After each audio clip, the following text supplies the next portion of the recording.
the natural, maturing power of reason.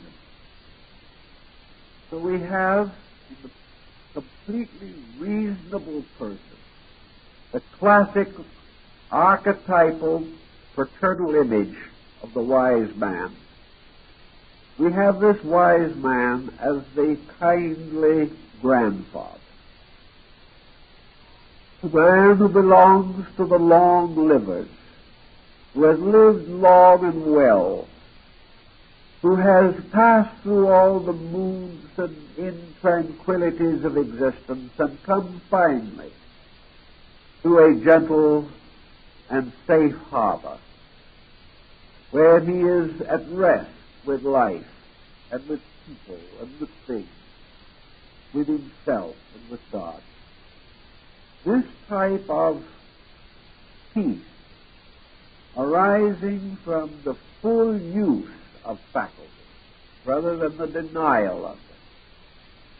This peace which is knowledge carried on until it becomes a living value in our daily experience.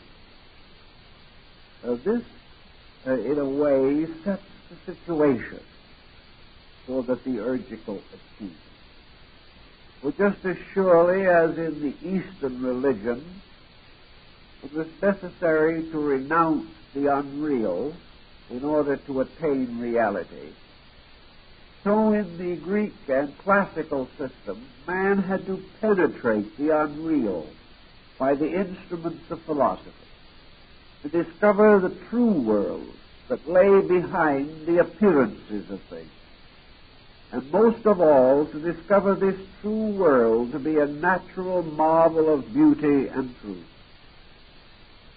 And in this discovery, gaining a complete confidence in the wisdom and benevolence of eternal providence.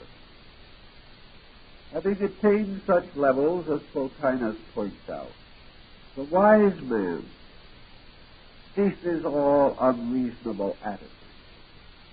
He knows too well the structure of human beings to criticize or condemn. He knows too well the workings of human nature to be confused or deceived by it. He accepts things as they are. He realizes the inevitability of existing conditions. He moves through existing relationships with a full understanding of their bearing upon eternal facts. And he expects this world to be a place of instruction, not a place of gratification. Having thus renounced false values by the aid of philosophic discipline, he is able to reach out to embrace true values. And in this degree, he begins his experience of the philosophic life. He becomes the person who is unmoved by the non-tranquilities of passing occasions, conditions. And dwelling as he does always in a deep internal relaxation, he has at all times the full availability of his faculties. Having no false opinions, he will not deceive himself. Having no unreasonable ambitions, he will not be deceived by others. Expecting no more than is due, he will have no false hopes. Perfectly willing to accept that which is his proper responsibility, he will have no false fears.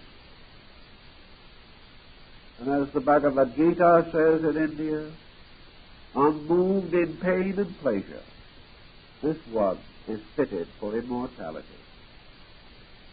Philosophy, then, by tempering away all of the intemperances of existence, brings the person finally to a happy, amicable relationship with truth, fact, and reality. It is obvious, of course, that all philosophic systems do not inevitably confer such blessings. For these systems may be in conflict with each other. The teachings which they disseminate may be contradictory. Most philosophic systems, especially those of the modern world, were not founded upon a solid insight, but rather upon a scientific analysis of previous opinions. The philosophy was simply another kind of science, groping from one kind of intellectual fact to another. The great philosopher was the brilliant thinker who could unseat some previous opinion and put his own in its place. There was no problem of true greatness of character. As a result, we have had a great many schools of thought, some very brilliant, some very difficult to refute, some pathetic in their inability to confer the slightest consolation upon the human heart, some utterly devoid of idealism, some captured in the most abject melancholy, some fearing the worst, some hoping the worst, but very few with any substance by which man could solve the immediate needs of his day. As a result of this sterility in modern philosophy, it has made practically no contribution to the advancement of society or the preservation of human values. It has, if anything, joined with other bitter and limited perspectives to undermine what ideals and principles the human race had been able to preserve. It is true of this as of aesthetics, that philosophy which does no good must almost certainly do harm. That which gives man no greater nobility takes something away from that which he already has. And to train the young in ideas and attitudes made illustrious by great names, but calculated to destroy the inner value of these young people, to take from them faith in humanity, faith in nature, faith in God, faith in truth, to thus deprive the student of these needed elements of his own maturity is to deform him rather than to advance his culture. There is no great beauty in disillusion, nor is there any use in taking the attitude that we might as well know the worst now as later. If we were not so anxious to know the worst now, we might be able to build a much stronger foundation so that in the future things would be better and not worse. Theurgy is the transforming power of enlightened wisdom. It is the rich, warm quality of friendliness. The word philosophy means friendliness or truth. The philosopher is the friend of truth. He wishes to be a good friend. He wishes to have the deep fraternal relationship with those principles which are enduring. Friends are kindly people, interested more in the good of their friend than in the good of themselves.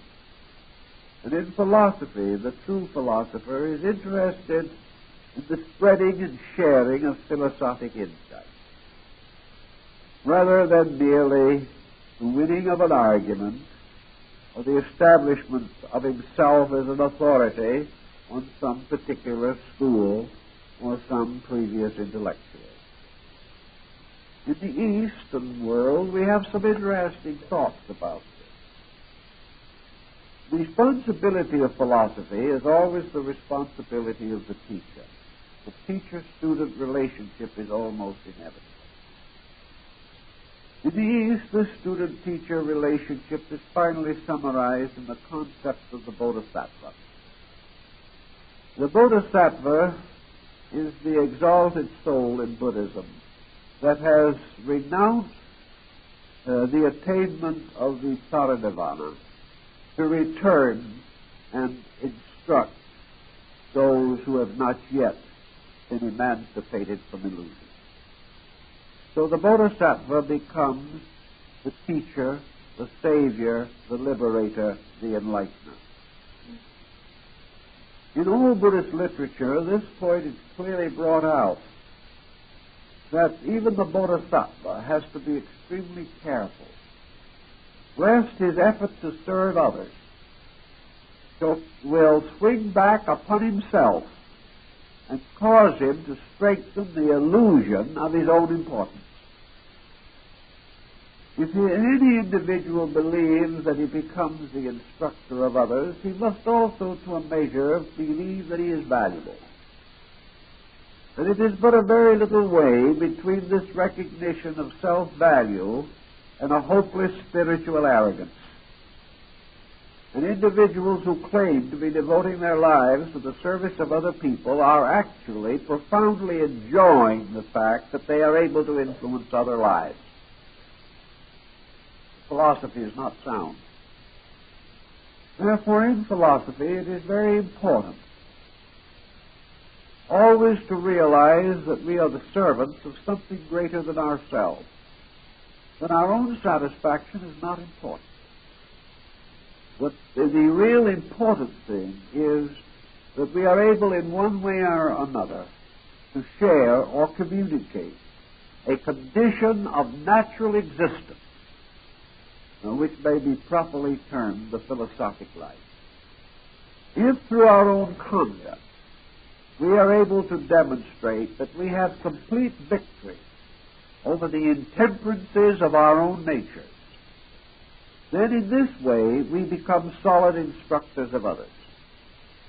If, however, ignoring the innumerable imperfections of our own characters, we hasten out to save others, it may be suspected that our motives are not entirely adequate.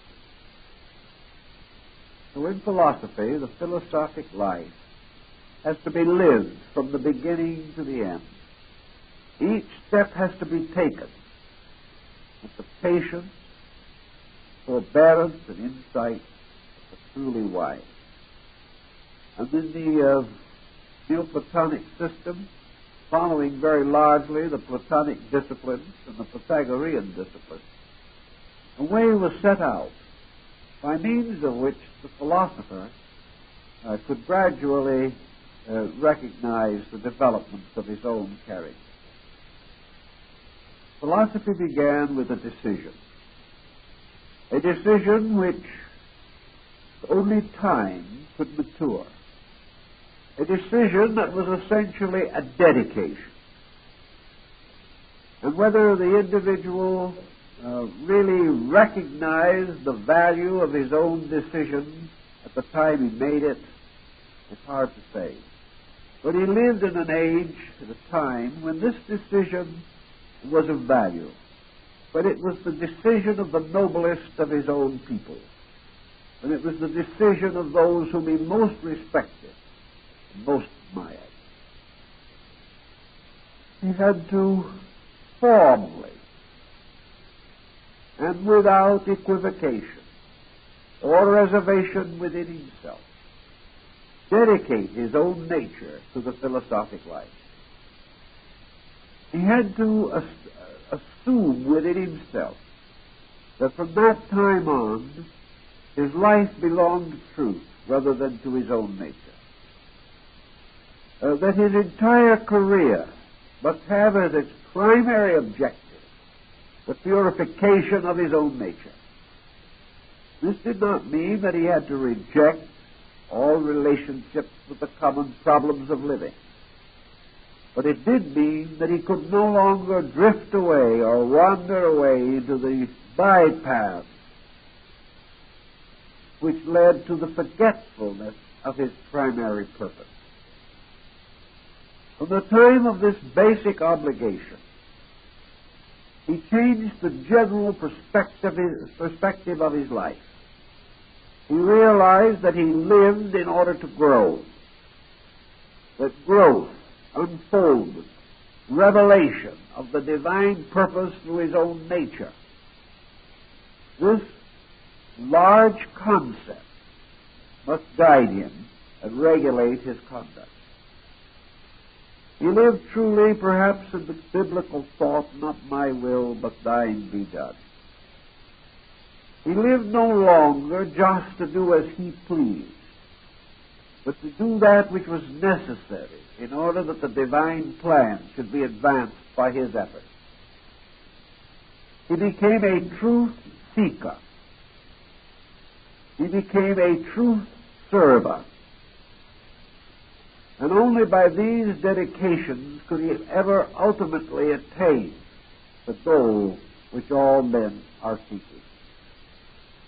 He already assumed truth to be the most precious thing in the world, more valuable than any opinion, more important than any feud which he might like to carry on, superior to any intemperance or intolerance of attitude which was peculiar to his own nature, infinitely superior to wealth, power, or the satisfaction of any worldly cause. That his allegiance to truth came before his allegiance to anything else that existed. But fortunately, his allegiance to truth did not in any way interfere with his allegiance to any other just thing. It merely meant that he no longer bestowed any of his energy or any of his life upon inferior causes or destructive situations. He learned that the only way in which he could live for truth alone was to become indifferent as to his own life, indifferent as to whether he lived or died, concerned only with the basic problem of living well and dying well. It was no longer important to him whether he was recognized by others, applauded, or rewarded in any way. He was seeking that which is the ultimate reward. He was seeking the greatest treasure in the world. Therefore, he must give to this quest all the greatness of himself. By degrees, he recognized and integrated his life around a very important core. But it was without any of the sense of spiritual ambition, which we also have to guard against. There are many people who have selfishly departed from all the responsibilities of life, simply to find their own way to some paradisical sphere to come, with no thought for anything except their own happiness and their own convenience. This is not the point at all. If it is attempted in this way, failure is inevitable. What the wise person is attempting to do is to gain a complete relaxation within the very essence or substance of the divine purpose itself. To become completely dedicated and at the same time strangely purposeless. To have a goal that is inevitable and yet never to fight or struggle for that goal, realizing always that the great attainment is by a complete release of the individual from his own purposes or his own ambitions. Always the distinct and definite determination to remain accepted, to take into himself that which was for him, to fulfill that which was required of him, to fail in nothing, but to have no purpose apart from the divine purpose, so that truly he was God's man, that he served as a proper liege man to that which was eternal truth itself. From this type of dedication, we find the gradual relaxing of the intellect away from most of the complexities with which we associate even philosophy. There is a philosophy which transcends itself. There is a philosophy that is so indescribably simple that words cannot be found that are small enough to define it. There is a philosophy so immediate that it is captured in an instant. There is a wisdom that breaks away entirely from the infinite formalities of definition and description, that has never been held or captured within a syllogism, which has never at any time been subjected to a classification into categories. There is simply this eternal, absolute reasonableness of things, which is so mysterious that it is experienced before it is understood, that it is known before it can be defined. And having understood it and defined it, there is no longer any need to describe it, or to contemplate, or to justify the processes which it indicates. For all philosophy ends in certainty. And certainties are things which arise in the experience of consciousness which cannot be refuted.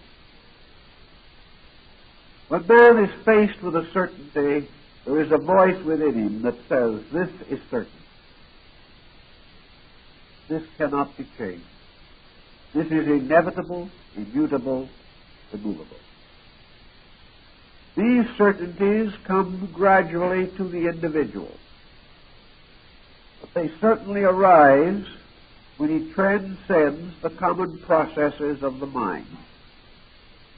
The Neoplatonists were perfectly in harmony with Buddha in realizing that the mind is a wonderful servant, but a heartless taskmaster. That in some mysterious way it was the duty of the mind finally to transcend itself. It was the duty of the mind to give way to a faculty superior to reason. The mind provided a ladder, the so-called escalade de la sage, the ladder of the sages. Up this ladder, which was also Bacon's mysterious pyramid of paths, up this ladder the mind descends, rung by rung, step by step, until it reaches the highest part of the ladder. And here definitions fail. Here all things which arise in the mind become inadequate. Here all systems, as we know them, are transcended and appear somewhat ridiculous. Here man suddenly discovers the meaninglessness of his own speculations and wonders how he might, in his infantile mind, have been so plagued with the doubts and policies which seem so important to him in his daily life. There comes, of course, this point, therefore, in which the mind comes to the extremity of itself, when it can no longer cope with the mystery of reality. Our way of thinking always is the same. It is quantitative, not quality. Our idea of reality as we send our astronauts out into space is the gradual conquest of an infinite number of stars. Our idea of going out, going forth, going toward the infinite is to approach an infinite diversity, a transcendent, incalculable infinitude of forms and beings and powers and images and qualities. Every discovery that we make seems to indicate that there is more that we must know than we have ever suspected, and that therefore we must continually meet this challenge by the infinite development of faculties and propensities and powers, mechanisms, methods, and means. In other words, it gets bigger and bigger and bigger. Now, according to the classic thinking, this vast increase in the phenomenal aspect of things is an illusion. There is not a constant increase of knowledge. There is not a universe that is growing bigger every moment. The fact of the matter really is that man, in his effort to grasp the universe, in his effort to understand, in his effort to arrive at a conscious relationship with life, must continually simplify. He must find that when he understands one principle, he destroys 10 million complexities.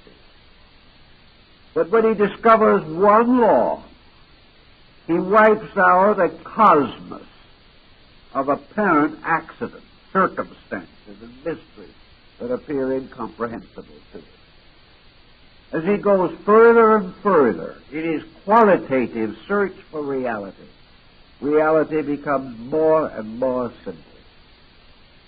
Its manifestations may be infinite, but its substance is extremely simple. We have the same mysterious experience with life itself. Man is a creature of many and complex attributes and qualities. Yet within each of us is something that makes us alive here and now. And that is a little spark. We actually know nothing about this spark.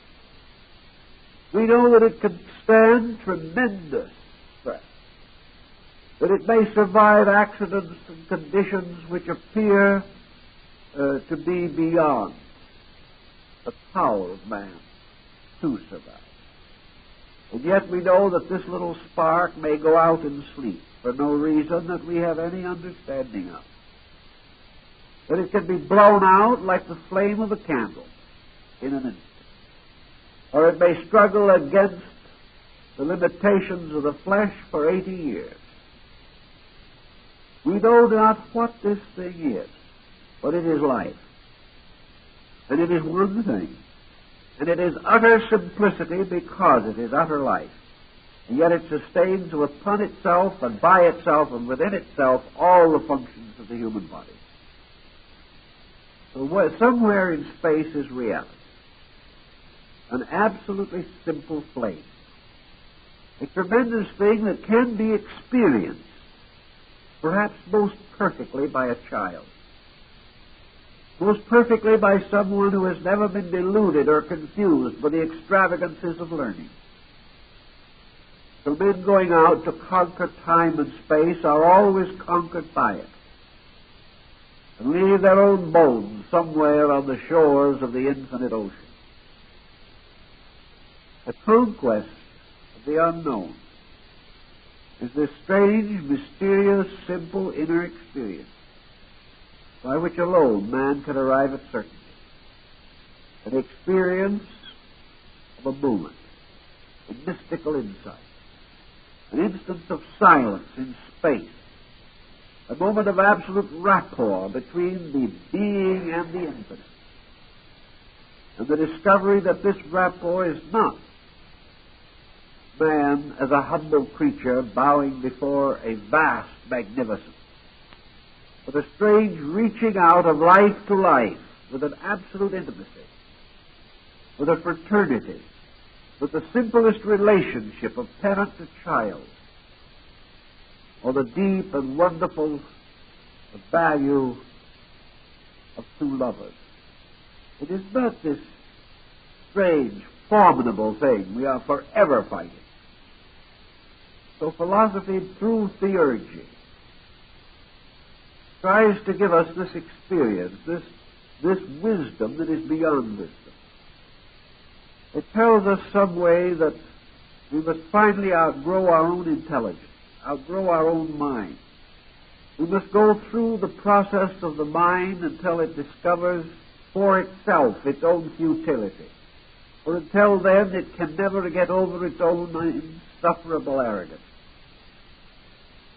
But there comes a time when it becomes exhausted of its own ineffectiveness. All its speculations, all its strategies, all its conspiracies come to nothing.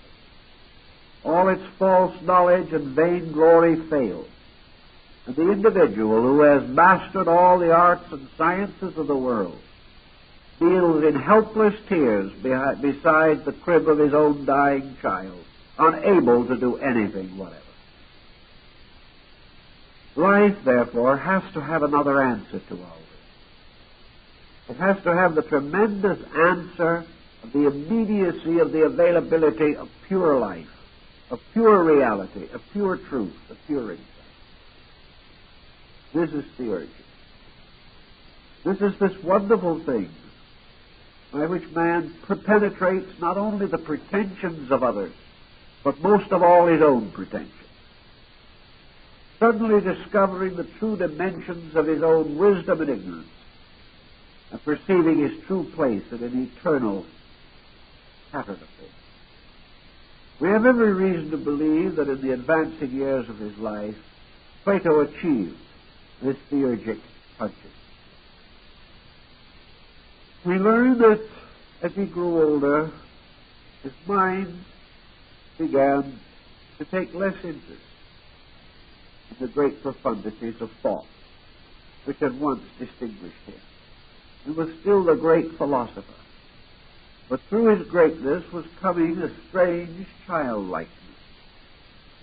It was this gradual liberation from all desire for disputation and profound argument and for deep analysis and for vast interpretation that finally separated Aristotle from Plato. Aristotle wanted to go on systematizing knowledge. He wanted to know more and more. And Plato was gradually discovering that knowledge was a burden upon the spirit. And Plato drifted more and more into the mystical. I suppose some of his more analytical disciples were convinced that the great philosopher was entering his second childhood, that perhaps his mind was weakening with the years. But Plato did not have the kind of mind that weakened. He grew strangely strong. Plato reached the point where he no longer needed philosophy, as we think. What need has a man of philosophy who has lived it all his life? What needs the individual of reason who is by nature reasonable? How much can we require ethics if we are ethical by soul? If we are honorable in the spirit of our very transaction? Why do we have to study ethics?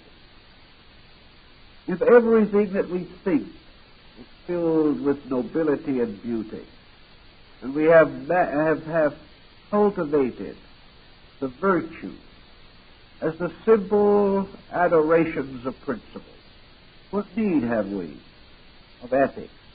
Or what need have we of aesthetics? We are all these things already in ourselves.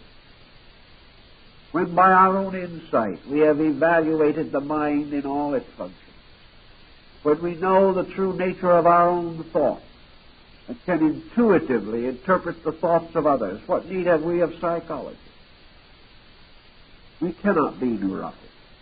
We cannot have these problems in ourselves, because into our own consciousness we have through the years built the perfect substance of our own belief.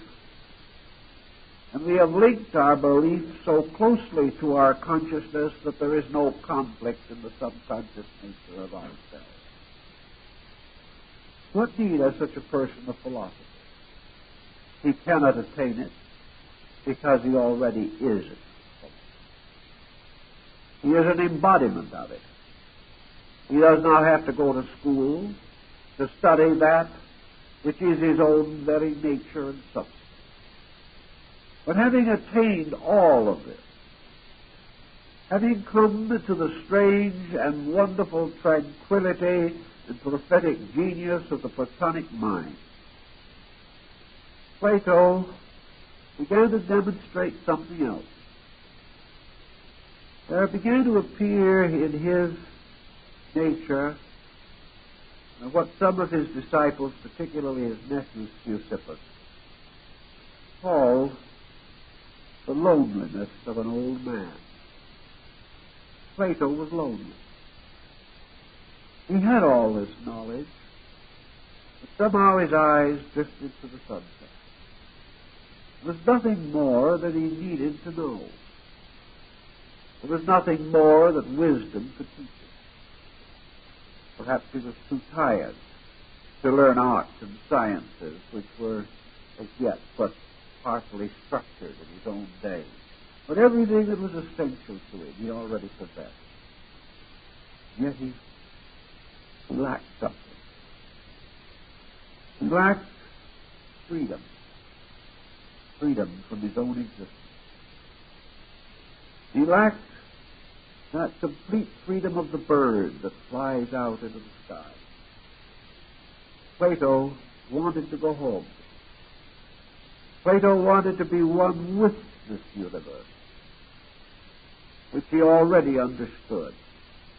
He wanted to be free of these strange fetters and limitations which were the final dividers between the finite and the infinite. He wanted to mingle the common essence of his own soul with the eternal soul in space. He had loved God. He had loved truth. He had served both God and truth with a whole heart. Now he wanted to go home to God and truth. He wanted to be one with that which he had loved so long. There was no other need of wisdom. There was no other goal, no other purpose that was desirable. By his very nature, he went to sleep one night with the poems of Sophron for a pillow under his head. He did not wake again. He died as he had lived, in complete peace. So this peculiar and wonderful concept of a wise person quietly going home, without doubt, without fear, without any uncertainty, with no expectation of heavenly rest, no probability of infernal unrest, only the soul going home to the universe of realities, of beauties, of divinities, which it had rationally experienced. But it is one thing to speak of these things, to bring them up in the mind, to find the experience of intellect about them. It is one thing to know that God is there. Another thing to step across and be one with God. This was the goal. This was the mysterious end which the Alexandrian mystics sought to communicate in the concept of Theurgy. Theurgy was a taking of all of this wonderful intellectual mystery, simplifying it to its ultimate, and discovering in this ultimate simplicity the union with truth which all the complexities of the mind could not attain. There are so many arts and so many sciences, and if things continue as they are now, the young people of the future are going to have a very bad time of it. It already takes over 20 years of life to complete an education. If the present form of knowledge continues to increase, enrich as it is now, adding specialized knowledge of any kind, within the next 50 years, the average young person may not be able to graduate into a technical education before he is 40 years old. This means his life is two-thirds finished before he has been able to accumulate into his own mind the wisdom of his time, the skills, the scientific patterns, formulas, and precision which are necessary to the practice of an advanced art or science.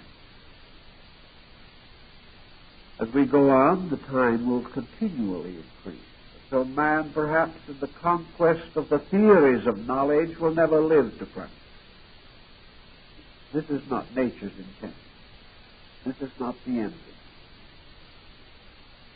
Theurgy would tell us that probably in a few years, 4 or 5 years at most, it might be possible for man to attain the substance of knowledge. That as we progress, our periods of schooling should be less, not greater, because our own insight should be growing, grasping more of eternity constantly and requiring less of instruction.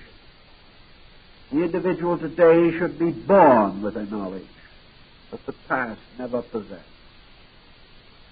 Perhaps he is born with that knowledge, but until he is searched for it, until we give attention to this, and no longer assume that he is born in a state of virgin ignorance, and therefore must be indoctrinated from the cradle.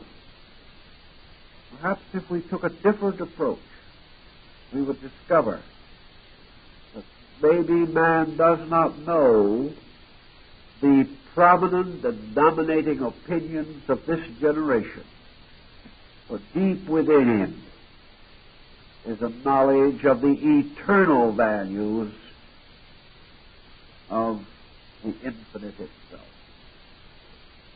That man who was born to outlive all generations must have a wisdom greater than generation.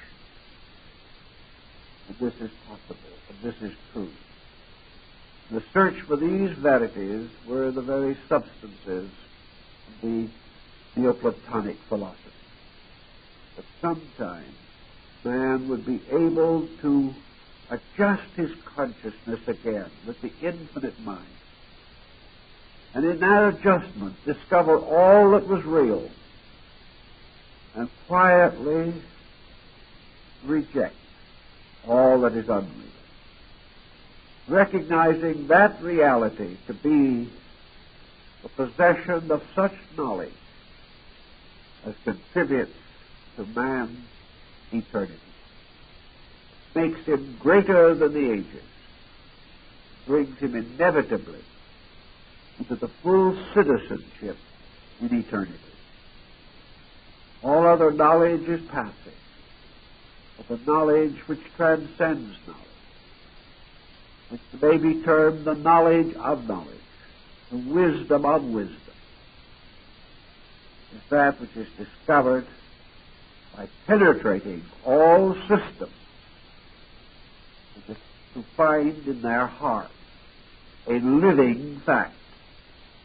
That this living fact cannot be analyzed, but it can be shared, it can be experienced, it can be conferred by intuition alone. It can be known because it is a fact. This knowledge can come instantly,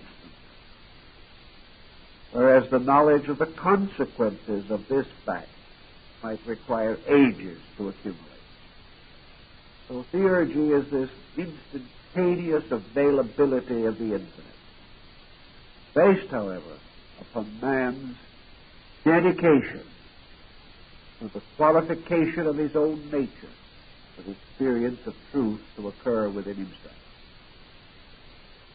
This then represents the application of philosophy, the final fulfillment of it, where it verges to mingle its courses with religion, where it becomes part of the great process of man's spiritual growth. Well, I think our time is up, folks, so I guess we'll have to call it evening. Now, I'd like to point out that this evening and next Wednesday evening, these being the last 2 evenings of our classes, our little gift shop will be open for those who might wish to look around. It will be open this evening and next Wednesday evening after the lecture as well as before. Also, the library is open with a new exhibit which we think you will find most interesting. And there are also some delightful art things there that you may enjoy seeing. We thank you and hope to see you again next week when we're going to take up one of the most interesting of the sections of our book, and that is the mysterious story of the 10 Bulls. This is the Zen fable of illumination. And I think it is one of the great classics of philosophic literature. Thank you very much.